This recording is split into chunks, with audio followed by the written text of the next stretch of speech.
നമസ്കാരം സുഹൃത്തുക്കളെ. എൻ്റെ വീഡിയോകൾ മുമ്പ് കണ്ട സുഹൃത്തുക്കൾ വളരെ വ്യക്തമായി ഞാൻ പറഞ്ഞതാണ് വീഡിയോയിൽ. ട്രംപ് ഒരു സ്റ്റേറ്റ് ഓഫ് ഹോർമസ് തുറക്കാനൊന്നും പോകുന്നില്ല. ട്രംപ് ഒരു നിശ്ചിത പരിധി അദ്ദേഹത്തിൻ്റെ മനസ്സിൽ ഒരു ദിവസമുണ്ട്, ഇത്ര ദിവസം കഴിയുന്നവരടിച്ചുകൊണ്ടേയിരിക്കും, അതിനുശേഷം അദ്ദേഹം തിരിച്ചേ പോകും. നിങ്ങൾക്ക് വിമാനങ്ങൾ വൈകിയാൽ പൈലറ്റുമാർ ഇറങ്ങിപ്പോകും, നിങ്ങൾ കേട്ടിട്ടില്ലേ? അവരുടെ ജോലി സമയം അവസാനിച്ചാൽ അവരങ്ങ് ഇറങ്ങിപ്പോകും. അതുപോലെ ട്രംപിന്റെ മനസ്സിൽ ഒരു ദിവസമുണ്ട്, 4 മുതൽ 6 ആഴ്ച വരെ. 4 ആഴ്ച തീർന്നിരിക്കുകയാണ്. ഒരു 2 ആഴ്ച കൂടി ഒരുപക്ഷെ അദ്ദേഹം ശ്രമിക്കും. അതിനുശേഷം അദ്ദേഹം ഈ കൈ ഉയർത്തിക്കൊണ്ട് പറയും, വരൂ നമ്മൾ ജയിച്ചു.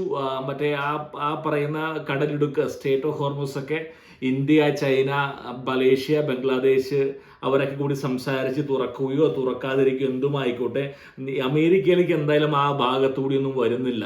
അതായിരിക്കും മിക്കവാറും. ട്രംപിന് അനുയായികളോട് പറഞ്ഞിരിക്കുകയാണ്, നമുക്ക് തുറക്കാൻ ആവശ്യമൊന്നുമില്ല, അത്യാവശ്യം നമ്മൾ ജയിച്ചിരിക്കുന്നുവെന്ന്. നമ്മൾ പറയാൻ ആഗ്രഹിക്കുന്ന കാര്യം എന്ന് പറയുന്നത് IRGC ക്രാക്സ്, അതായത് IRGC ഇറാനിൽ നിന്ന് വളരെ വ്യക്തമായിട്ട് മനസ്സിലാക്കാൻ സാധിക്കുന്ന ക്രാക്സ് വീണുടങ്ങിയിരിക്കുകയാണ്. അത് ഇറാനിലെ വൈസ് പ്രസിഡന്റ് ആയിട്ടുള്ള പെഷ്ക്യാനും പിന്നെ IRGC കമാൻഡർ വഹിദിയും തമ്മിലുള്ള ബന്ധം കൂടുതൽ വഷളായിക്കൊണ്ടിരിക്കുകയാണ്. നമുക്ക് വളരെ വ്യക്തമായി മനസ്സിലാകുന്ന സംഭവം എന്ന് പറയുന്നത്, ഇറാനിൽ ഇപ്പോൾ ആരും ഇല്ല, കൺട്രോളിങ് ആരുമില്ല. കാരണം വേറൊന്നുമല്ല, കൺട്രോൾ ചെയ്യാൻ പുറത്തു വന്നു കഴിഞ്ഞാൽ ഇസ്രായേൽ ഇല്ലാതാക്കും. അപ്പോൾ ഒരുപാട് ചോദിക്കും, ഇപ്പം എന്താണ് ഈ ആക്രമണം? ഞങ്ങൾ ദുബായിൽ കാണുന്നു, കുവൈറ്റിൽ കാണുന്നു, ബഹ്റിനിൽ കാണുന്നു. ഈ കുവൈറ്റ് എന്ന് പറയുമ്പോൾ നിങ്ങൾ ചിന്തിക്കുക, ഇതുവരെ ഇസ്രായേലുമായി അടുക്കാത്തൊരു രാജ്യമായിരുന്നു കുവൈറ്റ്. കഴിഞ്ഞ ദിവസമാണ് ഇറാന്റെ കുവൈറ്റിലെ ഡീസാലിനേഷൻ പ്ലാന്റിലേക്ക് ഒരു മിസൈൽ വീണ് അവിടെ ഒരു ഇന്ത്യക്കാരൻ മരിക്കുകയുണ്ടായി. അതിനുശേഷം Kuwait is getting very close. Kuwait അടുക്കുകയാണ് ഇസ്രായേലിനോട്. ഇന്ന് ഒക്ടോബർ 7-ാം തീയതി സംഭവം, അന്ന് നടന്ന കൈകൊട്ടിച്ചിരിച്ച പല ഗൾഫ് ദേശങ്ങളും ഇന്ന് ഇസ്രായേലിലേക്ക് തിരിയുന്ന ഒരു അവസ്ഥയിലേക്ക് എത്തിച്ചിരിക്കുകയാണ്. ഈ പറയുന്ന ഈ ഒരു യുദ്ധം എന്നുള്ളത്. ഇപ്പോൾ ഒരുപാട് പേര് ചിന്തിക്കുമായിരിക്കും, നമ്മുടെ നാട്ടിലെ അനലിസ്റ്റുകളൊക്കെ വന്നിട്ട് പറയും ഇറാൻ തകർക്കുന്നു, കിത്തന മാർഗായക ബേട്ട. എൻ്റെ ഒരു വളരെ വ്യക്തമായ ചോദ്യം, എത്ര നാൾ നിങ്ങൾക്ക് സഹിക്കാൻ പറ്റും അടി? നിങ്ങൾ ചിന്തിക്കുന്നതിനെക്കാട്ട് 100 മടങ്ങ് കരുത്തുണ്ട് America, Israel. You don't know about it. 9/11 September 11 എന്നുള്ള തീയതി 4 ദേശങ്ങൾ ബർബാദ് കർദി, അതായത് മുട്ടിൽ ഇഴച്ചു 4 രാജ്യങ്ങളെ, ഇറാഖ്, അഫ്ഗാനിസ്ഥാൻ, സിറിയ, ലെബനൻ, ഈ പറയുന്ന ദേശങ്ങൾ. Carpet bombing. നിങ്ങൾക്ക് അറിഞ്ഞുകൂടാ, വാട്ട് വാസ് ഒബാമ എന്ന് പറയുന്ന വ്യക്തി കാർപ്പറ്റ് ബോംബിങ്ങിന്റെ പിതാവായിരുന്നു. കാർപ്പറ്റ് ബോംബിംഗ്, എന്തുമാത്രം ബോംബിങ് ആണ്. America sparing. അമേരിക്ക ഇപ്പോഴും ഇറാനെ സ്പെയർ ചെയ്യുകയാണ്, വെറുതെ വിട്ടിരിക്കുകയാണ്, സഹാനുഭൂതി കാണിക്കുകയാണ്. കാരണം എന്താ പറയുക, ഇറാൻ ഇതുവരെ അമേരിക്കയുടെ മണ്ണിൽ ഒരു ആക്രമണം പോലും നടത്തിയിട്ടില്ല. ദ മൊമെന്റ് സംഭവിച്ചാൽ അമേരിക്ക, ഇന്നലെ ഇറാൻ വെല്ലുവിളിച്ചു അമേരിക്കൻ യൂണിവേഴ്സിറ്റികൾ ആക്രമിക്കുമെന്ന്. നടന്നു കഴിഞ്ഞാൽ ഞാൻ പറയുന്നു, ട്രംപ് പാഗലാത്മി, നടന്നു കഴിഞ്ഞാൽ ഇതാണ് ഇറാനിലെ ഏറ്റവും വലിയ പെഷ്കാന്റെ ഏറ്റവും വലിയ പേടി എന്നുള്ളതാണ്. കാരണം ഹാർഡ് ലൈനേഴ്സ് ആണ് എന്ന് പറയുന്ന ഇറാനെ കൈ മുറുകെ പിടിച്ചിരിക്കുക. ഞാൻ സെയിം ഗാസയിലും ഇതാണ് സംഭവിച്ചു പോയത്. ഗാസയിലും ഹാർഡ് ലൈനേഴ്സ് ആയിട്ടുള്ള ഹമാസ് പിടിമുറുക്കിയപ്പോൾ എന്താണ് സംഭവിച്ചിരിക്കുന്നത്? 350 വർഷം പുറകിലോട്ടാണ് കൊണ്ടുപോയിരിക്കുന്നത്. കീട ജേസ എന്ന് പറഞ്ഞ പ്രാണികൾക്ക് തുല്യമാക്കി മാറ്റി ഗാസയിലെ ജനങ്ങളെ. ഞാൻ അവർക്ക് വേണ്ടി വാദിക്കുന്ന ഒരു വ്യക്തിയാണ്. ഗാസയിലെ മനുഷ്യർക്കും ജീവിക്കാൻ അവകാശമുണ്ട്. പക്ഷേ കീട, അതായത് ഈ പറയുന്ന കഴിഞ്ഞ അവിടുത്തെ മറ്റേ വർഷകാലത്തില് കിടക്കാൻ ഒരു ടെന്റ് പോലും ഇല്ലാത്ത അവസ്ഥയിലേക്ക് ആക്കി മാറ്റി ഗാസ തിരിച്ചു വരണമെങ്കിൽ 350 വർഷമെടുക്കും. വീടണോ ബോഡി? നിങ്ങൾക്ക് അറിയാണ്ടോ സംസാരിക്കുന്നത്? ഇതറിയാണോ മലയാളം ചാനലിൽ സംസാരിക്കുന്നത്?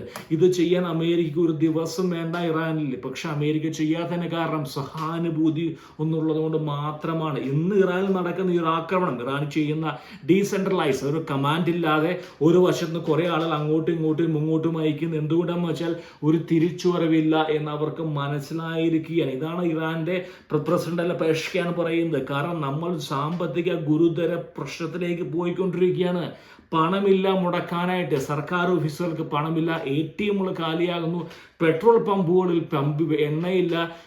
ഏറ്റവും അവസാനത്തെ എനർജി റിയാക്ടർ, ബുഷെയറിലുള്ള വാണിജ്യ ആവശ്യങ്ങൾ ഉപയോഗിക്കുന്ന അതുപോലും ഗ്രിഡിങ്സ് അലക്കർദിയ മാറ്റി ഇസ്രായേലിന്റെ ഇപ്പോഴത്തെ അവസ്ഥ എന്ന് പറയുന്നത് അവർക്ക് ഇന്ന് അടിക്കാൻ സ്ഥലമില്ല. സത്യം പറ, ഒരു വ്യക്തമായ ഒരു ചോദ്യം ഞാൻ ചോദിക്കട്ടെ സുഹൃത്തുക്കളെ, ഈ മലയാളം ചാനൽ വന്ന അനലിസ്റ്റിലൂടെ, എത്ര പേര് ഈ യുദ്ധം കഴിഞ്ഞ് ഒരു മാസം കൊണ്ട് ഇസ്രായേലിൽ നിന്ന് കേരളത്തിലേക്ക് തിരിച്ചു വന്നു? എത്ര പേര് ഇറാനിൽ നിന്ന് തിരിച്ചു വന്നു? വരാൻ പറ്റാത്തവർ ഇന്നും കുടുങ്ങിക്കിടക്കുകയാണ് ഇറാനിൽ. ദാറ്റ് ഷോസ്, അത് നിങ്ങളോട് പറയും എത്രമാത്രം തീവ്രമാണ് ഈ യുദ്ധത്തിന്റെ അവസ്ഥ എന്നുള്ളത്. ക്രാക്സ് വീണുടങ്ങി. IRGCയോട് പരസ്യമായ ഏറ്റുമുട്ടലിലേക്ക് പോയിരിക്കുകയാണ് ഇറാനിലെ നേതൃത്വം. വേറെ ഒന്നും കൊണ്ടല്ല, അമേരിക്കനെ പേടിച്ചിട്ടല്ല. പ്രശ്നം എന്ന് പറയുന്നത് വരാനിരിക്കുന്ന കാലത്തെ പറ്റി എന്ത് ചെയ്ത് മുന്നോട്ട് പോകും? പണം വേണ്ടേ മുന്നോട്ട് കൊണ്ടുപോകാൻ? കൂപ്പുകുത്തുകയാണ് അവിടുത്തെ ഈ പറയുന്ന അവരുടെ സാമ്പത്തിക വ്യവസ്ഥ. That's a problem about it. Middle east shift ആയിക്കൊണ്ടിരിക്കുകയാണ്. Middle east is leaning towards. എവിടേക്കാണ് മിഡിൽ ഈസ്റ്റ് പോകുന്നത്? ഇസ്രായേൽ എന്ന് പറഞ്ഞ രാജ്യത്തിൻ്റെ അടുത്തേക്ക് പോവുകയാണ്. കാരണം അവർക്ക് ട്രംപിന് വലിയ വിശ്വാസമില്ല. നാളെ ട്രംപ് കൈ ഉയർത്തി പറയാണ്, എല്ലാം ജയിച്ചു, നമ്മൾ ജയിച്ചു. ഇനി ആരാണ് ഇനി മിഡിൽ ഈസ്റ്റിന്റെ മധ്യപൂർവേഷ്യയുടെ കാവൽക്കാരനായി വരേണ്ടത്? ജൂതൻ മാത്രമേ വന്നാൽ ശരിയാവുകയുള്ളൂ എന്ന് ആർക്ക് മനസ്സിലായിരിക്കുകയാണ്? മറ്റുള്ള ദേശങ്ങൾക്ക് മനസ്സിലായിരിക്കുകയാണ്. ഇപ്പൊ നമ്മൾ മനസ്സിലാക്കി ഇസ്രായേലിൽ ഇപ്പോഴത്തെ ഒരു റോള് എന്ന് വെച്ചാൽ എനർജി, അതായത് അവർ ഡിഫൻസ് കേന്ദ്രങ്ങൾ അത്യാവശ്യമൊക്കെ നശിപ്പിച്ചു കഴിഞ്ഞു. വല്ലോ എവിടെയോ ഈ പറയുന്ന ഒരു കാര്യം ചോദിക്കണം സുഹൃത്തുക്കളെ, ഈ 2000 അല്ലെങ്കിൽ 10,000 ഡ്രോണുകൾ ഇറാൻ ഉണ്ടാക്കിയിരിക്കുന്ന ഒരു വർഷം കൊണ്ട് ഉണ്ടാക്കിയിരിക്കുന്ന അല്ല, കഴിഞ്ഞ 40 വർഷങ്ങൾ ഉണ്ടാക്കിയിരിക്കുന്ന സമ്പത്താണ് കഴിഞ്ഞ ഒരു മാസം കൊണ്ട് പകുതിയോളം ഇല്ലാതായി തീർന്നിരിക്കുകയാണ്. ഇത് ഇന്നോ ഇന്നലെ ഉണ്ടാക്കിയതല്ല, വർഷങ്ങളെടുത്ത് ഉണ്ടാക്കിയത് തീർന്നിരിക്കുകയാണ്. Stock pile depleted. ഞാൻ വീണ്ടും പറഞ്ഞു, എത്ര കാലം അടി സഹിക്കാൻ പറ്റും? ഒരു ലിമിറ്റില്ലേ? 100 മടങ്ങ് ശക്തിയുള്ളവരാണ്. നിങ്ങൾക്കൊരു കാര്യം ചോദിക്കട്ടെ, നിങ്ങൾ ഇറാൻ ഇത്രയും ദേഷ്യം അമേരിക്കയോടാണെങ്കിൽ എബ്രഹാം ലിങ്കൻ മുക്കിക്കൂടെ? നിങ്ങൾക്ക് എന്തുകൊണ്ട് ട്രിപ്പോളി മുക്കിക്കൂടെ? അല്ലെങ്കിൽ റൂസ്വെൽറ്റിനെ മുക്കിക്കളഞ്ഞൂടെ? ഈ ഗൾഫ് ദേശങ്ങളിലേക്ക് അയക്കുന്ന അല്ലെങ്കിൽ അവിടെയുള്ള പാവപ്പെട്ട മലയാളികൾ, ആ മലയാളികൾ തലയിലേക്ക് അയക്കുന്ന ഡ്രോൺ എടുത്ത് അമേരിക്കയുടെ നെഞ്ചത്തേക്ക് വിടാൻ നോക്ക്. നിങ്ങൾ ധൈര്യമുണ്ടെങ്കിൽ വിടൂ.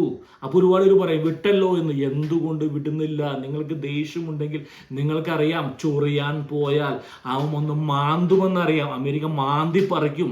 അമേരിക്കയ്ക്ക് ദയയില്ലാത്തൊരു രാജ്യമാണ്. നിങ്ങൾക്ക് അറിയില്ല ഈ രാജ്യത്തെ പറ്റി. ദിസ് കൺട്രി ഈസ് ബിൽഡ്, ഇന്നലെ ഞാൻ പറഞ്ഞ പോലെ ഈ രാജ്യം നിലനിൽക്കുന്ന ഡിഫൻസ് മെക്കാനിസമാണ്. ഈ രാജ്യത്തെ മുന്നോട്ട് കൊണ്ടുപോകുന്ന ആയുധ കച്ചവടമാണ്. നമ്മുടെ നാട്ടിലെ പോലെ പാലം പണിതും വീട് പണിതും അല്ല ഈ രാജ്യത്തിലെ ആളുകൾക്ക് ജോലി കൊടുക്കുന്നത്. This country is making. ഈ രാജ്യത്ത് പണം മുടക്കുന്നതും അല്ലെങ്കിൽ ആളുകൾക്ക് ജോലി കൊടുക്കുന്നതും ജോലിദാതാവും ഡിഫൻസ് കമ്പനികളാണ്, റിസർച്ച് ആൻഡ് ഡെവലപ്മെന്റ് ആണ്. അതുകൊണ്ടാണ് ഏത് യുദ്ധം വന്നാലും അമേരിക്കയും ഇസ്രായേലും മുൻപോട്ട് പോകുന്നത്. കാരണം അവരുടെ മെയിൻ എയിം ഇതാണ്. മനസ്സിലാക്കുക, 100 മടങ്ങ് ശക്തിയുണ്ട് രാജ്യത്തിന്. ഞാൻ തമാശയല്ല പറയുന്നേ, ഞാൻ നിങ്ങളെ എക്സാമ്പിൾ എടുക്കുക.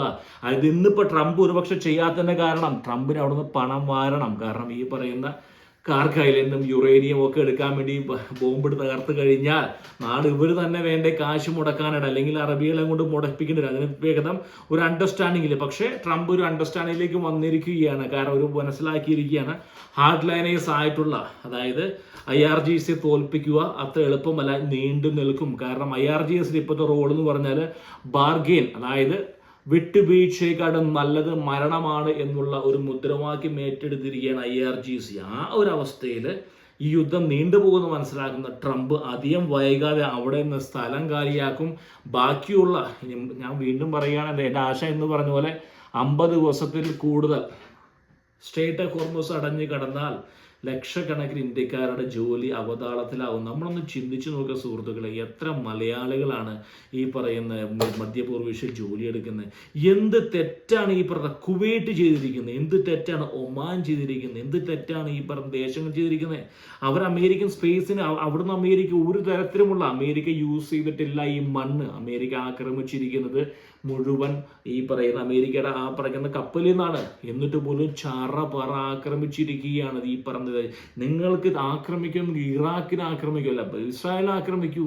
അത് തെളിയിക്കുന്നത് ഒരു കമാൻഡില്ല, ഡീസെൻട്രലൈസ്. കാരണം പല നേതാക്കന്മാരും ഇറാനിൽ നിന്ന് പുറത്തു വരുന്നില്ല. കാരണം പുറത്തു വന്നു കഴിഞ്ഞാൽ അവർ കൊല്ലപ്പെടുന്നുള്ള ശക്തമായ ഭയം കൊണ്ട് ഇന്ന് ഇറാൻ നിയന്ത്രിക്കുന്നത് ഡീസെൻട്രലൈസ്ഡ്. എവിടേക്കോ ഒരു കൂട്ടം ആളുകൾ കൂടിയിരുന്നു കൊണ്ട് അവർ എവിടേക്കോ ഒളിപ്പിച്ചു വെച്ചിരിക്കുന്ന മിസൈലുകൾ പറത്തി വിടുന്നു. ആസ് ലോങ് ആസ് മിസൈൽ ഉണ്ടെങ്കിൽ പറത്തി വിടാൻ സാധിക്കും.